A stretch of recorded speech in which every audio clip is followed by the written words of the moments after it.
morning we're going to do Satanama. And Sa is the first finger, Ta, Na, Ma. And you do this through the whole chant, singing Satanama. Each time you choose, you close a mudra by joining the thumb with a finger. Your ego seals its effect in your consciousness. So you are becoming very holy when you do this.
Good morning, everyone.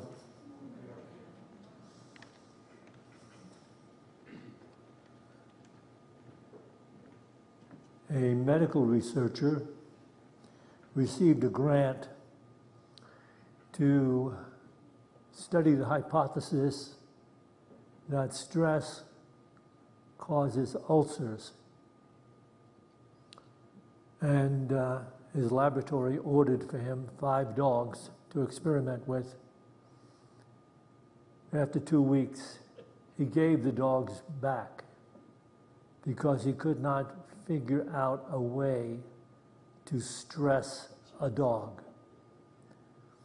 And people are different.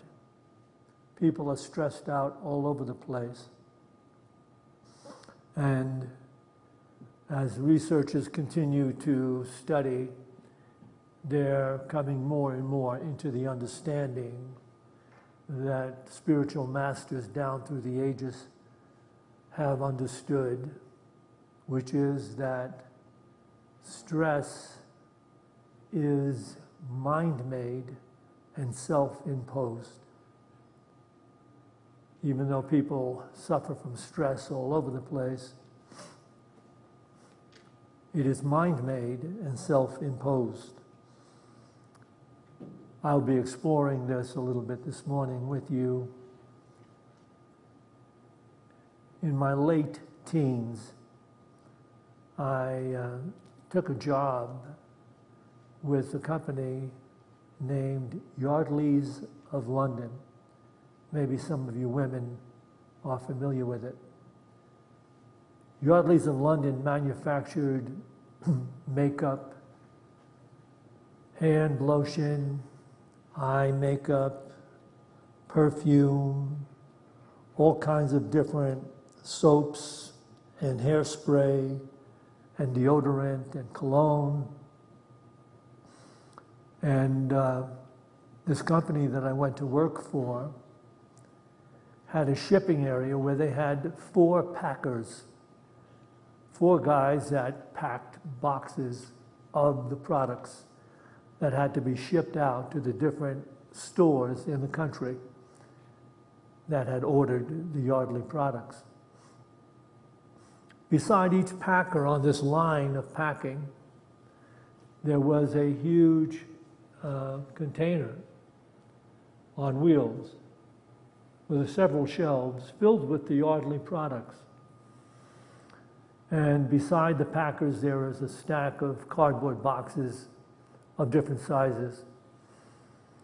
And you have to understand how stressing that job was, because when I was there and the supervisor was breaking me in, he had me watch the line of 4 packers, and they looked like maniacs,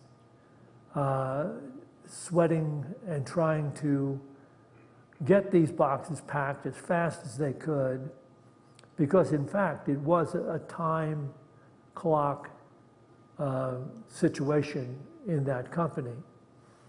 In other words, they each received an hourly wage, but beside that, they received a bonus for every box over their quota that they packed.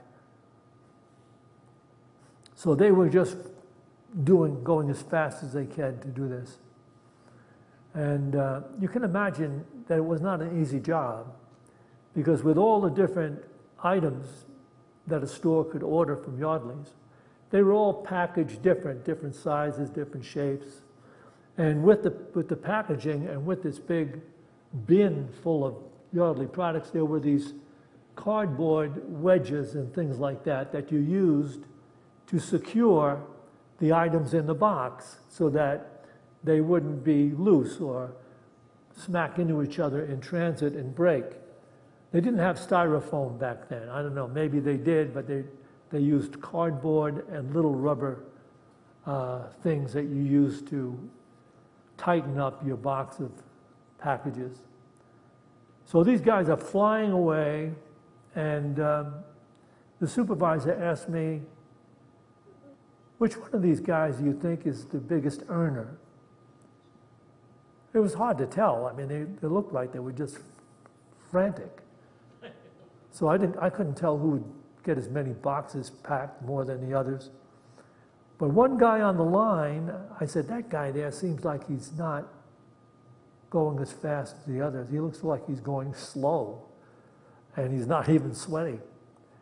And he said to me, that guy is the biggest earner and has been all the time he's been here. And I said, I don't understand that. He said, well, he's shell shock. He had his marbles scrambled during the Korean War. And so he's operating from a different level altogether. He said he's probably a packing savant. He never hesitates at which box. He never has to go back for a second box. He never dithers about where the product should go in the box, the different products.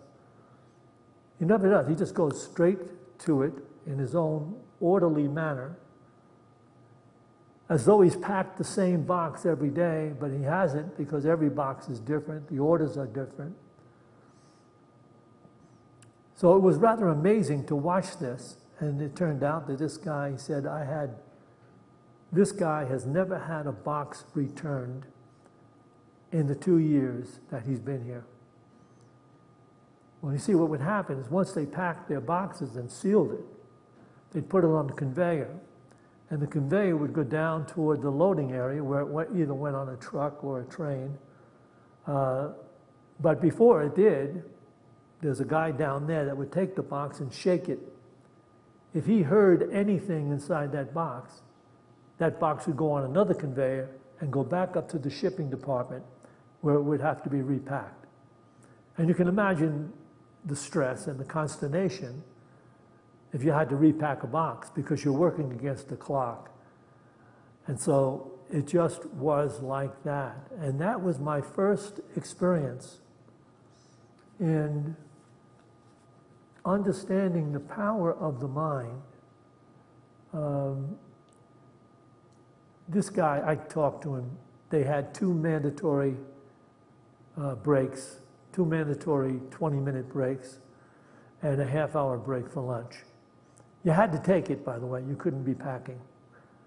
So I had a chance to talk to this packer that was shell-shocked, and he didn't remember very much about what happened to him, except that he was blown up. A mortar shell blew him up and all the guys around him. And he said, God saved my life. And but as I look back at that situation, which was very curious to me, I was always interested in the idea of the mind's power. And here was a situation where it was being proved every day by this guy who moved so clearly, methodically, knowingly, with situations that are just totally spontaneous. Every order is a completely spontaneous thing that you have to figure out how to put the products in these boxes and then seal that box so that it doesn't rattle at all. And then you seal it and put it on the conveyor. In fact, he was the first person I'd ever met. I didn't know anything about it at the time, but living in the power of now. He was living in the absolute power of now. And so here was something going on with the mind that indicates the essential truth that is so difficult for people, I think, mostly in the Western culture, but maybe throughout the world. So difficult for people to understand how the intuition in the power of now, and the awareness of the consciousness divine, prevails over intellectual logic. That is an absolute truth. And all the masters down through the ages will testify to that truth.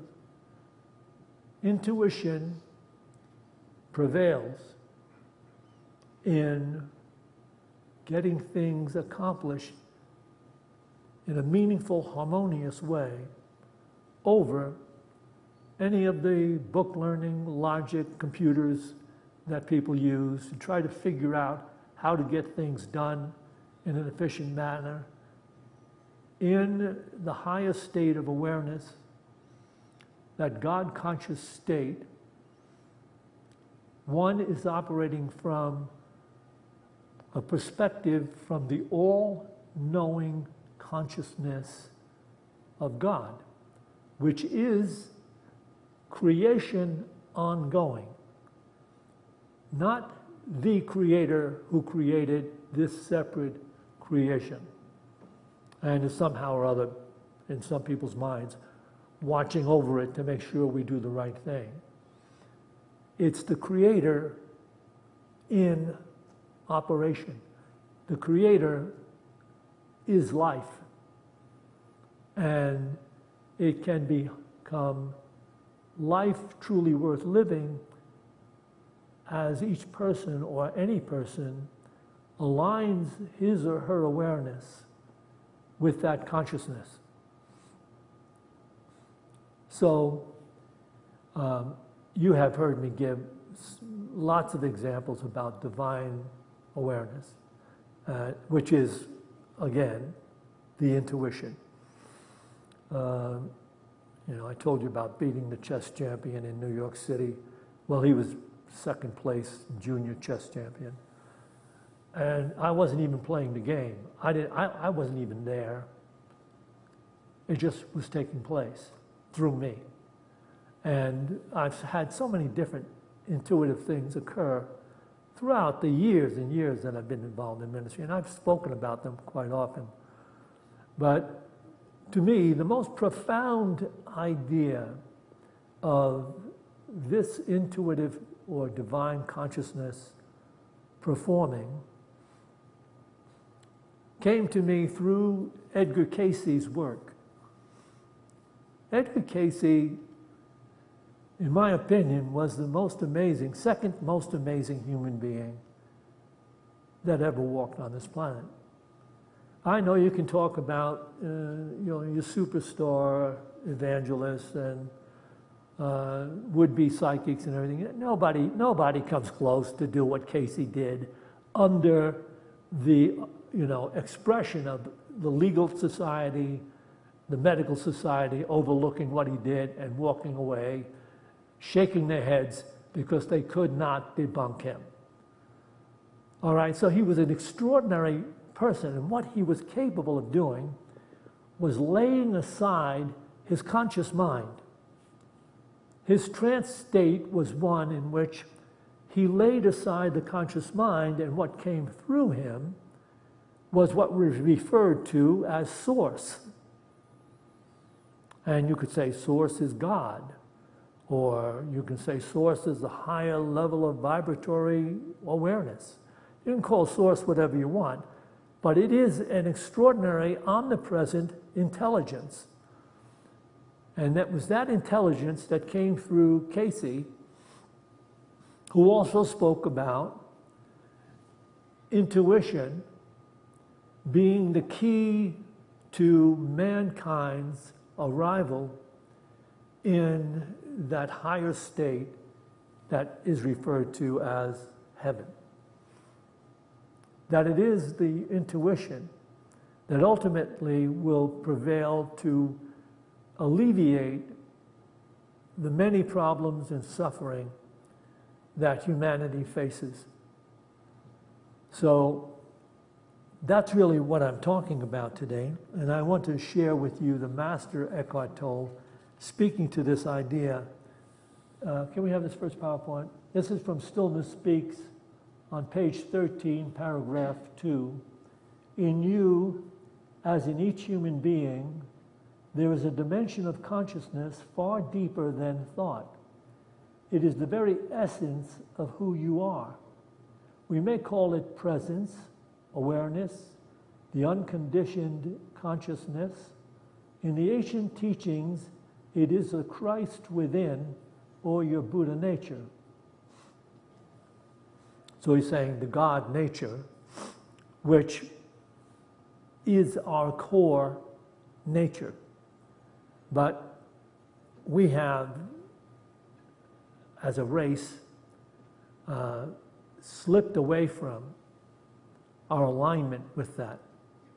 So we're not operating from the intuitive higher awareness. Not a lot. But I guess we all do on occasion arrive at that place where we get an insight or a flash on something, and it turns out to be something very true, and it happens to be important or works things out for us. But this is why down through the ages the masters advocate meditation. Because in meditation, what actually is taking place is we are agreeing to allow the incessant thinking of the mind to relax. Just allowing it to relax. We're not resisting it in the sense of trying to stop it, but allowing it just to relax and allowing this natural divine essence or vibration or presence to rise within us. And when that happens, here's the interesting thing when that happens, and all of you that have been here a while and are meditating know this. When that happens, even to a small degree, you feel good. You enjoy that moment or those moments where you're no longer involved in thinking and cogitating and trying to figure things out. So it's advocated by the masters down through the age of meditation, because even when you don't feel like anything is happening, what is happening is that this core nature is rising into expression, and that's really the goal of our spiritual journey. That is the heaven, the kingdom of God that is within us.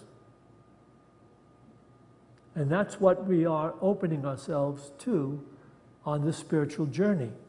Let me share this as well with you from,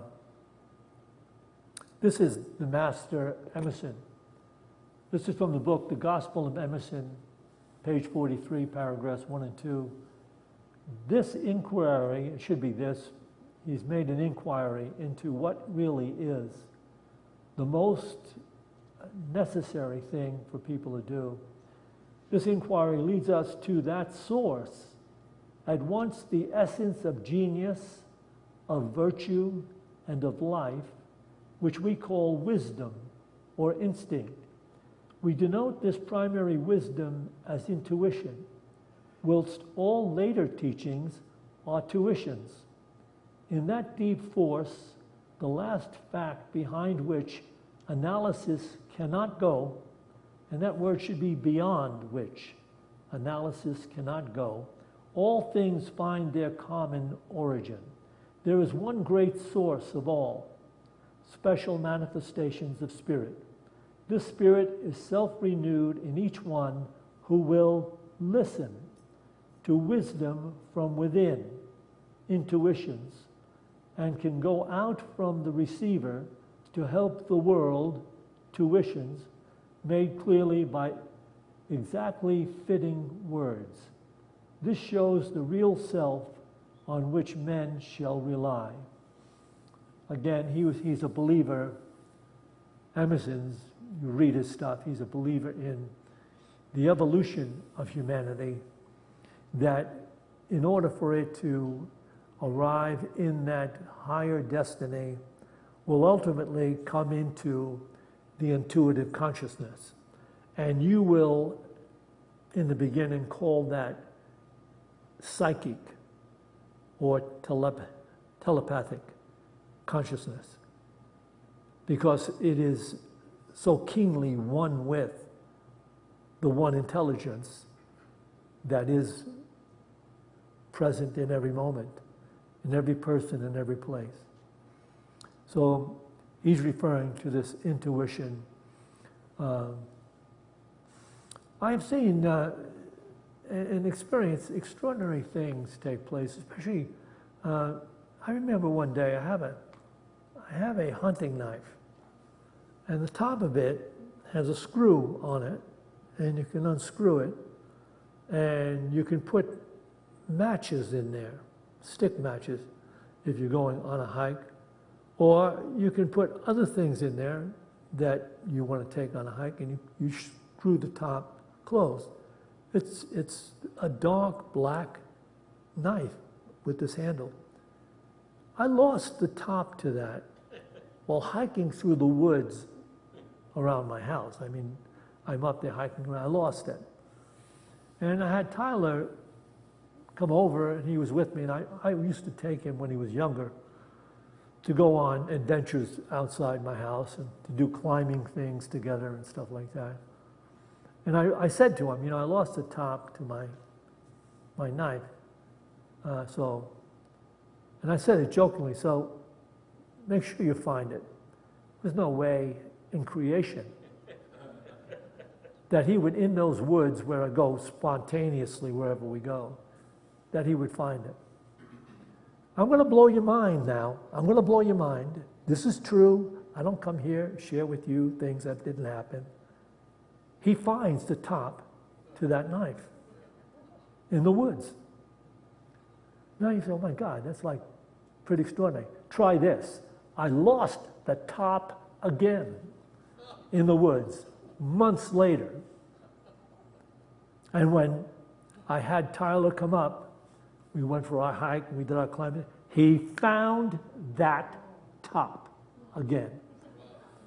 Tyler's a pretty awesome kid because he's not quite here as kids his age are.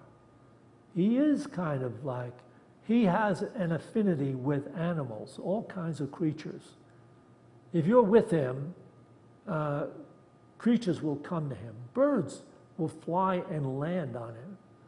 So he's got an extraordinary contact with this universal source. And so I'm here explaining to you that anyone can experience the higher level of awareness.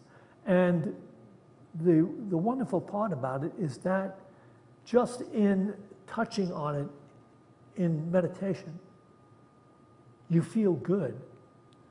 And that comes back down to what I'm always saying, that to feel good is to feel God. Now imagine that we would evolve to such a place where conditions and circumstances outside of us would no longer hold sway over the way we are going to react emotionally. So as we grow up in the initial state of consciousness or awareness of the intellect developing to its point where it believes it is God and it is not, but when we get, as we go through that, we are simply reacting to circumstances in the illusion that circumstances cause how I feel. Good circumstances, I feel good when things are going according to what I define as good circumstances. When they're not going according to what my expectations are, my desires, my demands, I don't feel good. And I can feel lousy, I can feel angry, I can feel vengeance. But I'm blaming it on conditions and circumstances. You're not in mastery as long as you are living in those illusions. That is simply the way life is. And we are supposed to have been awake enough in the illusionary lifestyle that we finally recognize it does not bring the feeling of joy or goodness that is not contingent on circumstances. That is God consciousness.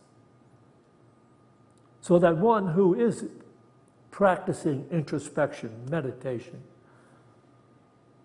one arrives eventually at a place where one recognizes conditions and circumstances do not necessarily have to hold sway over the way one feels. Because if you recognize you are one with God, always one with God, always accepted, regardless of all the mistakes one may have made, regardless of all the illusions one may embrace, you are divine in origin. And all we are doing on the spiritual journey is seeking to become divine in expression. And that takes a certain devotion. And here's the hard or high hurdle on that path to divine awareness. Right now, just say to yourself before I say this, just ask yourself, and answer it yourself. Do you believe that what I just said to you in this talk is true?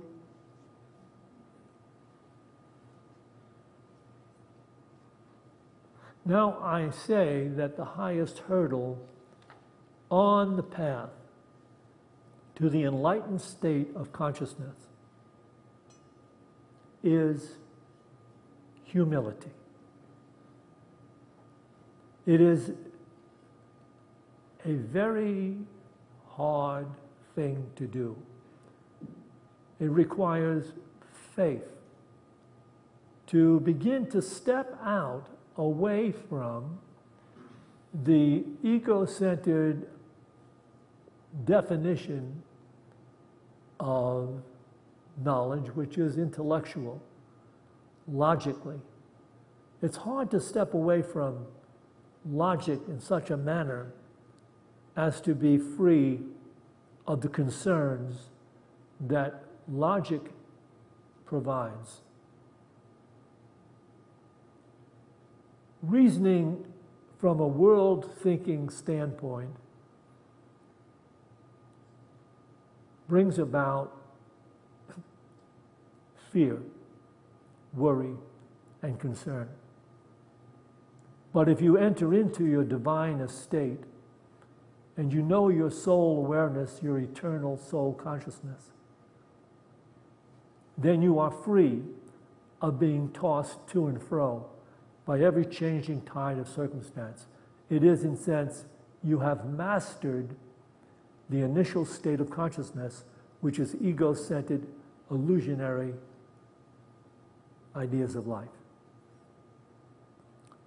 So in saying this, that the highest hurdle is humility, you'll better understand this from Eckhart Tolle.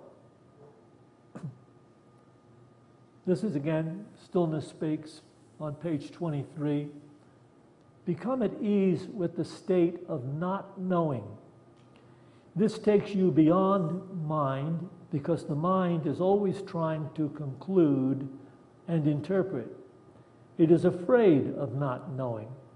So, when you can be at ease with not knowing, you have already gone beyond the mind.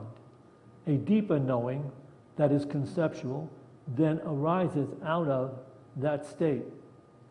Artistic creation, sports, dance, teaching, counseling, mastery in any field of endeavor implies that the thinking mind is either no longer involved at all, or at least is taking second place. A power and intelligence greater than you, and yet one with you, in essence, takes over.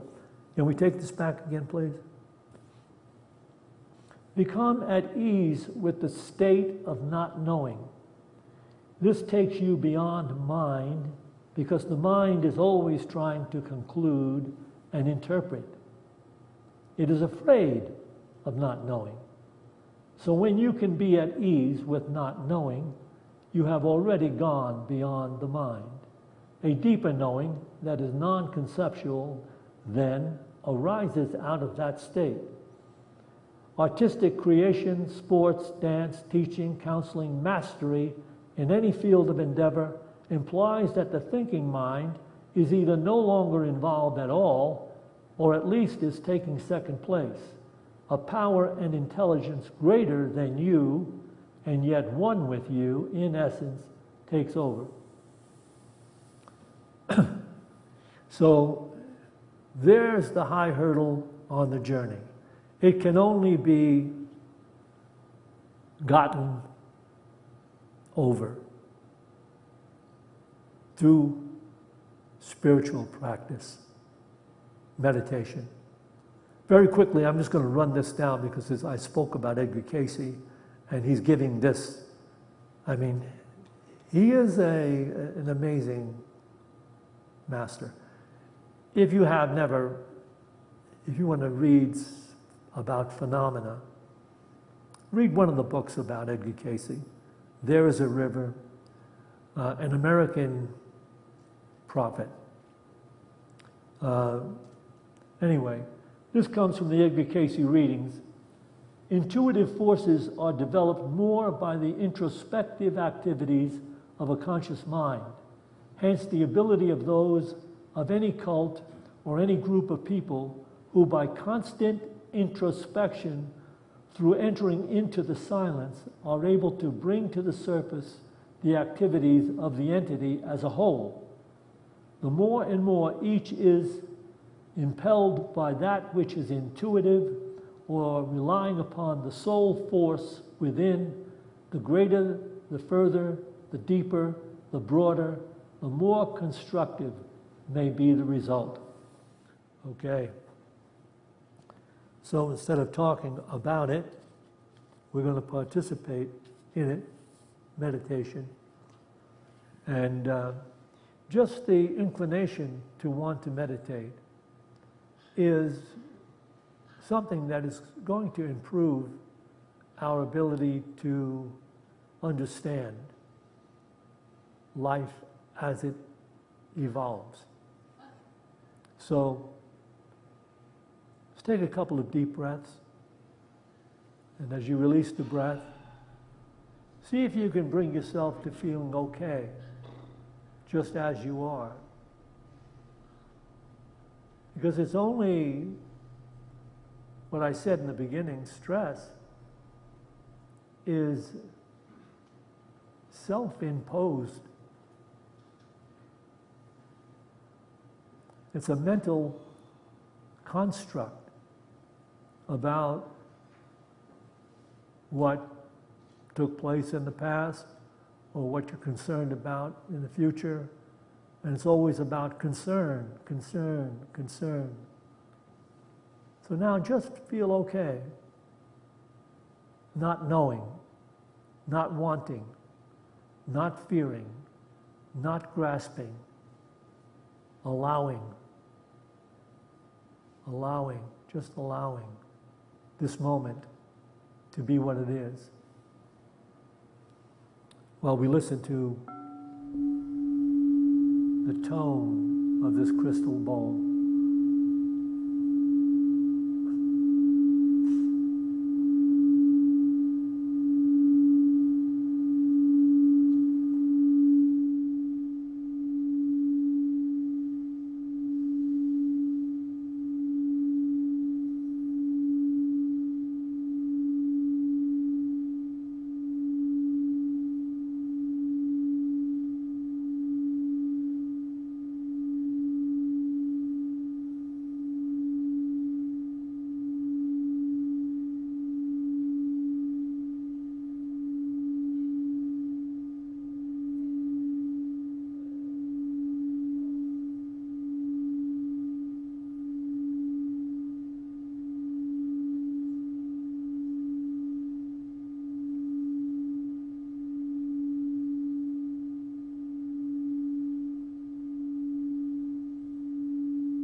this gentle mantra.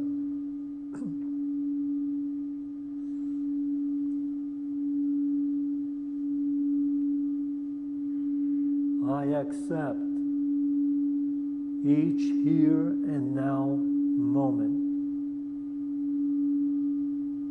knowing it is also God. I accept each here and now moment, knowing it is also God. I accept each here and now moment, knowing it is also God.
as we go forth from this meditation to those places we occupy in time and space, let us go forth with a greater determination to be present and awake while living. For this opportunity in every moment, we give thanks. And to this, we say, Amen.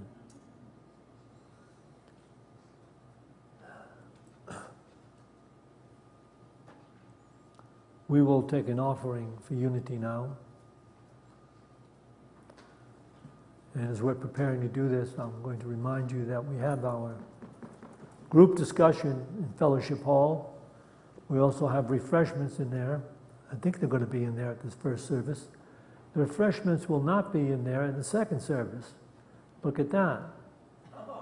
At the second service, the refreshments are going to be in the lobby, because at the second service, Tintisha is doing a very special thing. She's taking a survey, and I really wish any of you that can make it to the second service would make it there. She's taking a survey of all the members that'll be there at the second service. And then we're going to have a discussion about that survey in Fellowship Hall. Everyone will be open to share. So right now, let us bring into our minds and our hands that financial gift we'd like to make to Unity of Boulder. And let's bless the gift with this offering prayer.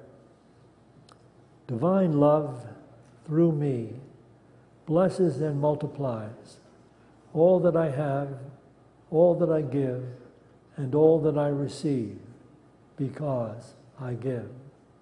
And so it is.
Join me now, please. We dedicate the tithe we have taken to the will and the work of the Spirit of truth, the Spirit available to each of us, and the Spirit that joins all of us. We dedicate this tithe to the victory of the Spirit of truth. Amen. Okay, do we have any announcements? Okay. Yeah, I really invite you all. There's a survey at the back of your handout. If you wouldn't mind filling it out and leaving it with us, you can just leave it on the table, or you can bring it into the bookstore. We're taking all of your suggestions very seriously right now, Anthony. Where are those surveys? They're connected to their handouts on the back of their handout. Oh, you've got one. All right, good. That'd be great. You can fill that out and turn it in. Thank you very much. Have a beautiful day.